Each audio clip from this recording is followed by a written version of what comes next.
That's something brand new from Tom Kiefer, Thick and Thin. It's good stuff.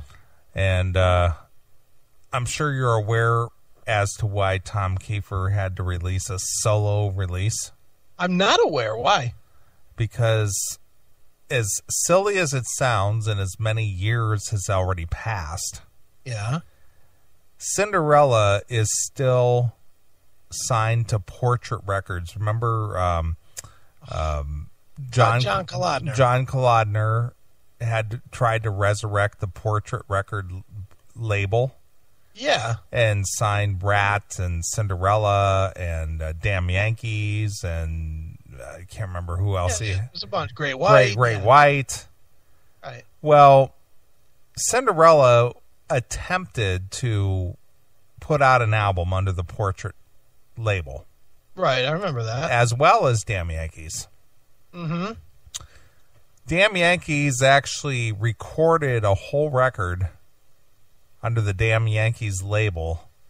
Mm-hmm. But Portrait, I don't know who the decision maker was, be it John Kalodner or anybody in this, I think it's Sony. Right. In that record chain, they felt that it wasn't up to par, and they shelved the record. Oh, great. So there is a Damn Yankees record out there that has not seen the light of day, and I believe Shaw Blades has actually re-recorded some of those songs on a couple of those Shaw Blades releases through the, early 2000s. Right. Cinderella still was under contract to Portrait Records and still is, which is one of the reasons why they have not released a Cinderella record. Just at this point, why don't you just release one? Well, again, they sued, I guess they sued Portrait/Sony to release them from the record because apparently at one point they had penned like 30 songs. Right. And they didn't feel any of them were deemed worthy of being released as a CD.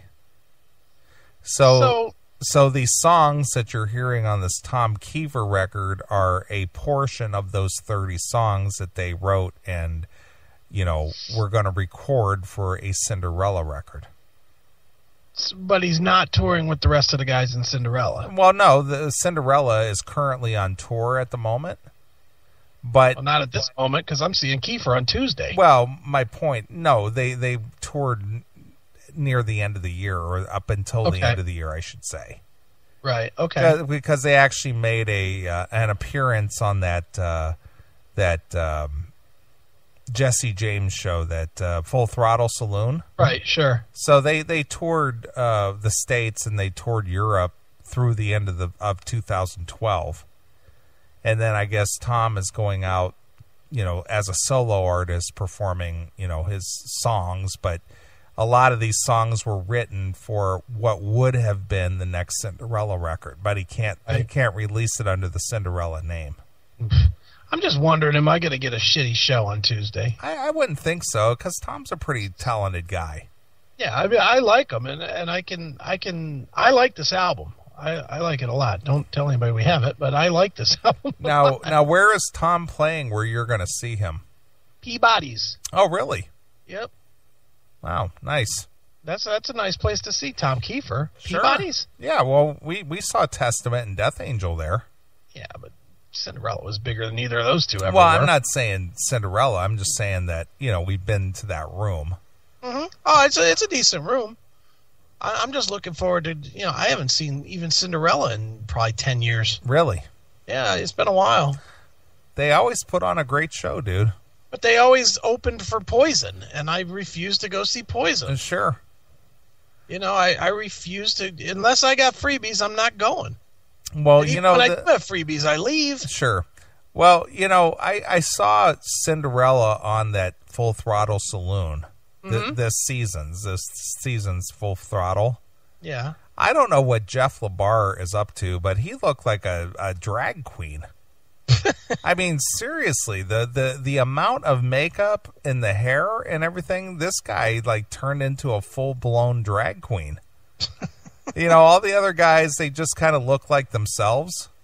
But Right. he went with the whole blonde, patches in the hair and the eyeliner and the makeup and the rouge and the lipstick. And I mean, he almost looked like a transvestite.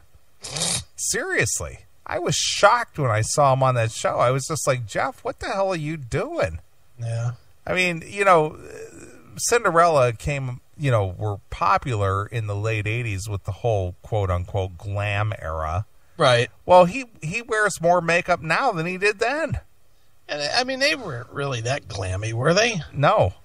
I mean, they were on the first record, Sure. but after that they were done with it. Yeah, they kind of went with the kind of the stripped down look, the jeans and the leather and, Yeah. But when I saw him on the Full Throttle Saloon, I was just like, holy shit. What the hell is going on with you? What was that band that he was into with Red was a big fan of that Naked band. Beggars. Yeah, the Naked Beggars. Yeah, he and Eric Brittenham. Yeah, didn't dig that at all. And their chicks, their wives or whatever. Yeah, I did not dig that band. Yeah, but they went around touring around Naked Beggars. Yep, good for them. Your buddy, our buddy Chuck, Papa Chuck. Yeah, Papa Chuck. Yeah, he was huge promoter of the Naked Beggars. Yeah, well, sorry to hear that. He was always trying to push Eric Brittingham on me all the time. Dude, you need to interview Eric. Eric, I got his phone number. I'll give you his phone number. Great. You can just call Eric. That'd be fantastic. He still lives over in Pennsylvania. Go give him a call. I'm actually going to see Chuck on Tuesday. Are you? Yeah, he's going. Will you recognize him? Well, I've seen him since he cut his hair, and I recognized him, so I think I probably will. I'm still shocked over that whole thing. Just the shock of seeing him and being face to face with him and still not even knowing who he was. Fucking funny. It's just standing there. You don't know who I am, do you? I mean, you hosted the CMS with them for what, 2 years? I'm just like, no, who are you? And he goes, look really close. And I'm just like, holy shit, is that you, Chuck? I mean, seriously, you did the CMS with him for 2 years? Yeah. And unlike now with me and you were in the same building with them, same room. Face to face. Face to face for 2 years. And I was shocked. Yeah, he does look different because he looks 1,000 years older with the white hair. And the glasses. And the short hair. The short, spiky, gray hair and the wire rim glasses. He looks like an old dude trying to look hip. Yeah, he looks like Peter Frampton. Peter Frampton? Yeah, have you seen Peter Frampton? Yeah, he's got a shaved head. Yeah, but there was a time there where he was sporting the kind of like what was left of his hair. He had it all spiked up, and then he was wearing like the wire rim glasses. Yeah. And he looked like a grandpa, and he was like wearing like a V-neck underwear shirt, like a T-shirt. I'm sure Chuck would be thrilled to hear that he looks like a grandpa. So I'm like, what the hell? I'm quite sure Chuck will be thrilled to hear this. I will never forget. I went to see let's see, who was it? It was one of those package tours. I saw it at the Nerd. No. It was at Nautica Stage. Okay. And it was Robin Trower, Peter Frampton, and I can't remember who the headliner was, but it was like some package tour where it featured like guitar players. Wow. Who were the other 5 guys there with you? And empty room that must have been. Well, this was back in like 90, I want to say like 94. Look, I don't believe Robin Trower would fucking draw 20 people if he was. Well, he was the opener though. He was the opener. Right. And so it was Peter Frampton, Robin Trower, and I can't remember who the headliner was, but regardless, yeah, I hadn't seen Peter Frampton in literally a decade. Right, sure. And when he came out, I was just like, who the fuck is that? I could not believe it. Dude, I had a very similar reaction the first time I'd seen him in a long time. I had seen him in 86, like 4 days before I left for the military. Okay. He was opening for Stevie Nicks. All right. And then I didn't see him again until 98 or 2000 or even later. You know, whenever Journey came back with Steve Augeri. Yeah. Well, that was the next time I saw Peter Frampton. So whatever what year was that? That was 2001, something like that. Yeah, that was around 2000, I think. So I went from 86 until then without seeing Frampton. Yeah, we went to that show together. It was John Waite, Peter Frampton, and Journey. Yeah, exactly. And it was at the CSU Convocation Center, right? And when Frampton came out, I just was like, who the fuck is that old guy? I thought he was somebody in the band. I know. And then he started singing. I was like, get the fuck out I was shocked. He came out and opened with like lines on my face or something. I was like, Jesus, there are lines on your face, Grandpa. Yeah, you know, and the thing is John Waite looked the same. Yeah, John Waite looks well. That dude probably just kept pulling his face back. Well, regardless of what he did, but he's basically still looked the same. Don't you think that John Waite? I mean, have you seen pictures of that dude? Not lately, no. Dude, he just looks like if you pulled his wig off, that you'd find it would look like football strings in the back of his head from pulling his face. So he's got the Jolyn Turner thing going. Jolyn Turner? I don't know what that is. Dude, that looks like, you know what that looks like? That looks like a Mike Myers mask. Oh my God! Don't you think it looks like the mask that Mike Myers? I'm telling you, I haven't been so shocked at seeing people that I hadn't seen in years, and then see them, and it's just like, what? Jolyn Turner looks like Vinnie Vincent with a worse wig. He does, man. He looks horrendous. Jolyn Turner looks like Vinnie Vincent trying to be Joan Rivers. That picture that we got was just horrible. And then the fat guy that was in that, you know, we never talked about that. You know who the fat guy was next to him? People said it was Paul Shortino. Shortino. Yeah, Paul Shortino. I was like, I would have never recognized him either. But we thought he looked familiar, though. We thought, we know that guy. Yeah. It's like that. He just looks familiar. You just couldn't put your finger on it, and then it turned out to be Paul Shortino. Yeah. Guys are not aging well. Oh. I guess that's what we got to look forward to, too. But I don't think so. I think so. I don't think so. I'm going to be a disaster in 10 years. Oh, boy. The fabulous disaster. Yeah, I'll be a mess. That's what your new name will be on the Classic Metal Show. And the fabulous disaster, Chris Aiken. Yeah, hello, friends. I just know I'm going to be a disaster. But I getting back to Peter Frampton, yeah, and Chuck and all that. I saw again. You said you hadn't seen You saw Frampton in what you said 86, and then 2000. Okay, and I saw him, in the 80s, and then I saw him again in, I think it was 94, like I said, and he was with Robin Trower and Peter Frampton and somebody. I can't remember who the headline. I know there was a headliner, but it was like three bands. And when he came out in 94, I was just like, who is that? And then you and I, went to the whole Journey, John Waite, Peter Frampton show, and he looked like a grandpa coming out on stage, man. He looked terrible.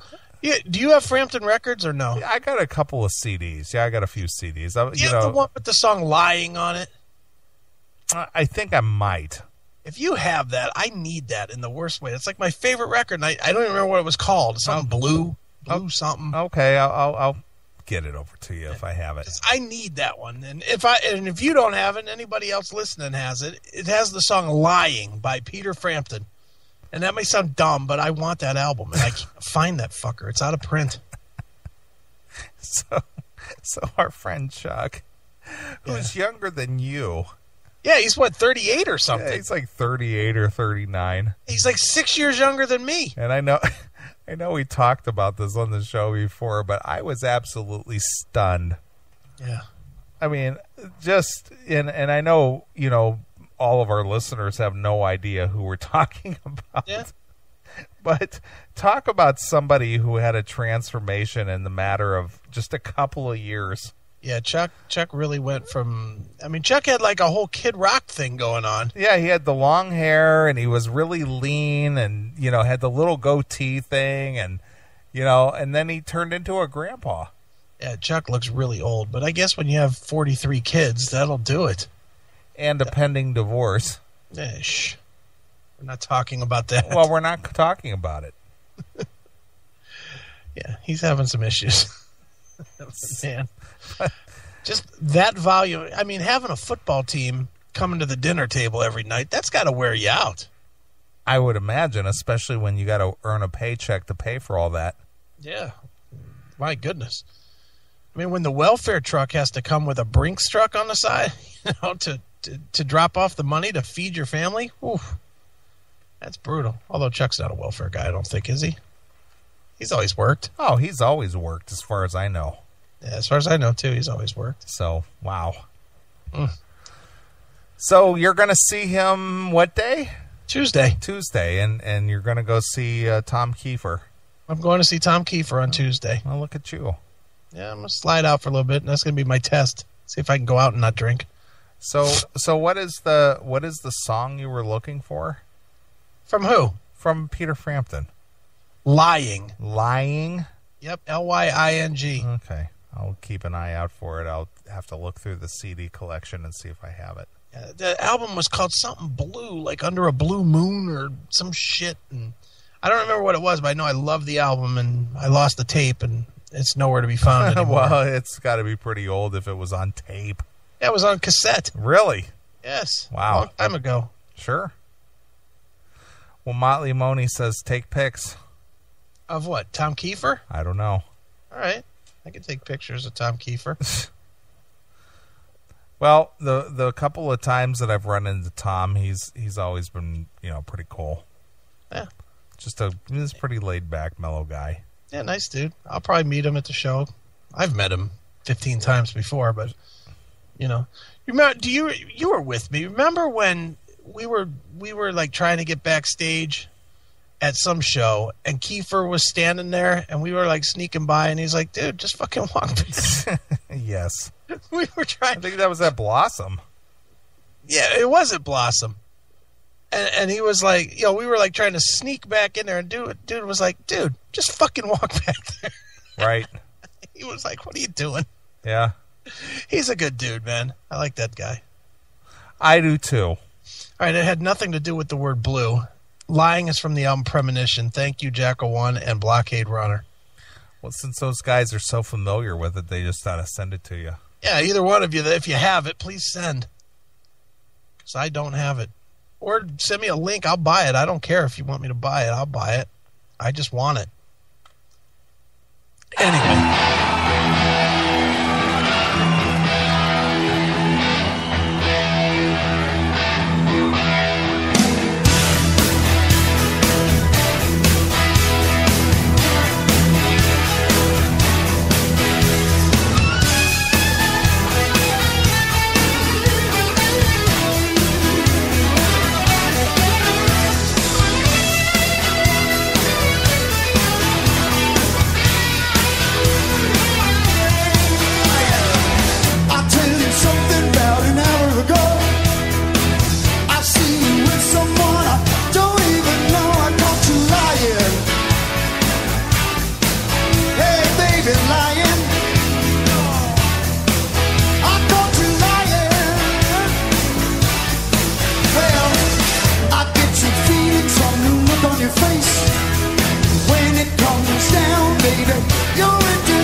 That is one awful version of that song.